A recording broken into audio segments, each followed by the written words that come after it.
je allemaal weer kijkt naar het Knipuigske van Frênske. Sinterklaos, dat vind ik een van de schoonste feesten van het jaar. Allemaal cadeautjes en zo. Trouwens, mijn boek, alles in dit boek is getikt al gehaald. Sinterklaas vind je het ook schoon. Bij de Bruna, bij Frans. Ja. Maar Sinterklaas, dat is zo schoon. Als zij er ook bij staat te kijken, hè. Als ze zo'n kleine op een school pakt of zo. En wat tegen ziet, luistert. Sinterklaas. Sinterklaas zat een kleine op zijn schoot. En de mensen in de zaal, die lachten zich dood.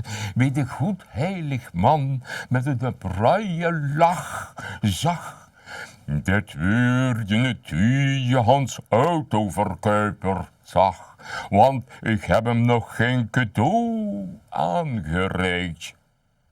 En die heeft me toch al 2 keer bezeikt.